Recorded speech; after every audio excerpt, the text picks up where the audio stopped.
This week, President Trump fired two Democratic members of the Federal Trade Commission, the agency responsible for policing big business and protecting consumers. Alvaro Bedoya and Rebecca Kelly Slaughter were dismissed before their 7-year terms were up. The Trump administration has yet to provide any justification for the firings, and both Bedoya and Slaughter are now suing, alleging that their dismissals were illegal. The FTC has traditionally been a bipartisan commission consisting of 5 commissioners with no more than 3 from one political party at any given time.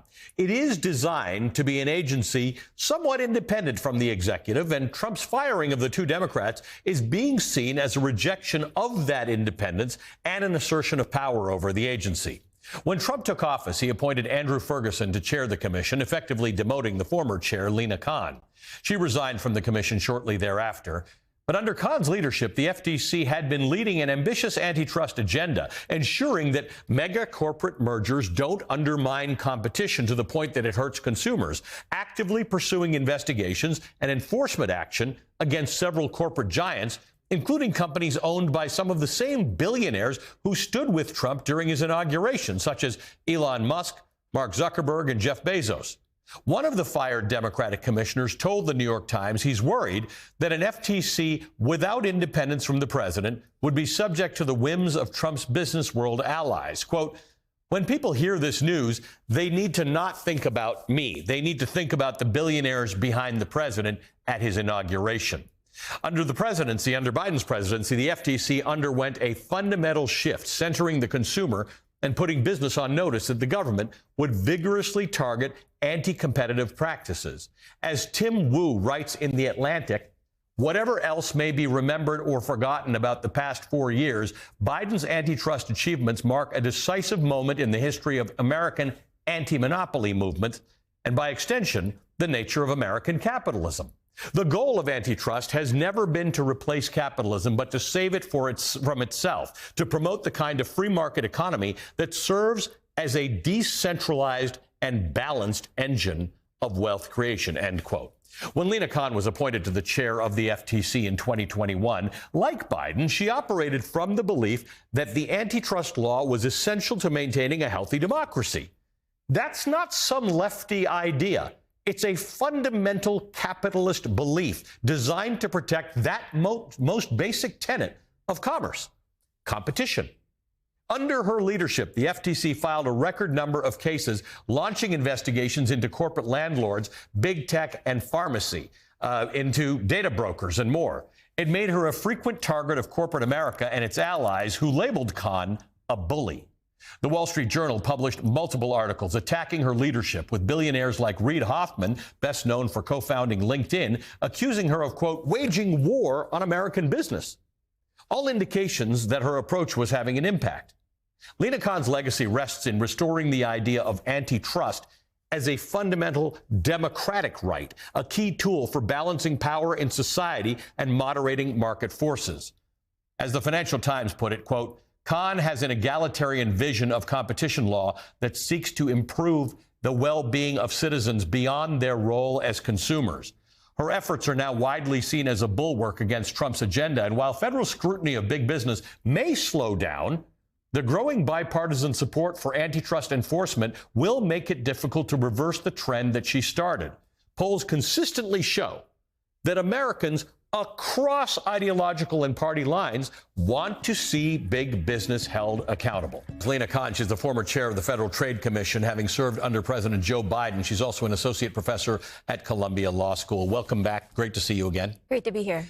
We talked a few weeks ago, and so much has happened since then, including the firing of your former colleagues at the FTC. This is unorthodox on a lot of levels. They have terms. They're not supposed to be fired in between their terms, and there's been an understanding of a sort of a relative party balance in this agency and independence from the executive. All of that got smudged away.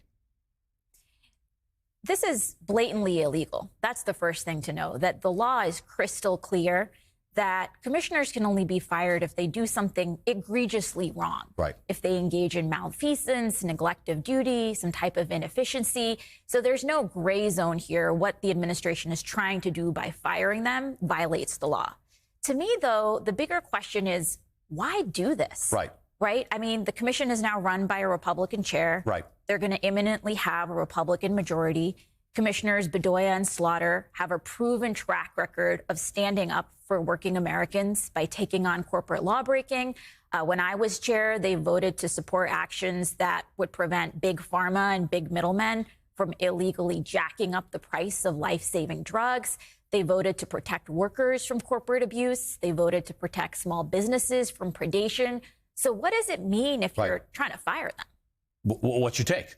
Well, look, I think for months now, we've all been watching this extraordinary display of CEOs and executives that are defendants in lawsuits from the government make the pilgrimage to the White House or Mar-a-Lago, make huge donations to the president or his allies or family members. And a lot of us have been wondering, what does this mean? Does this mean that the government is then going to back off from standing up against corporations that are violating the law and abusing working Americans? Yep. Does it mean that the government's going to start handing out some sweetheart deals? And these illegal firings, to me, are just one more very disturbing sign in that direction. Because if you look at other countries where antitrust law is weaker, you do see it. You see it in Hungary. You see it in India. You see it in Turkey. You see it in these places where, even in Greece, where corporate influence does work its way into government that way. So antitrust is a thing that's been around in this country for a long time, interpreted slightly differently at different times by different administrations. But the feeling is the same. Whether you're a Republican or a Democrat, if you don't have competition in business, bad things happen. New businesses can't start, entrants can't come into the market, and consumers get messed around.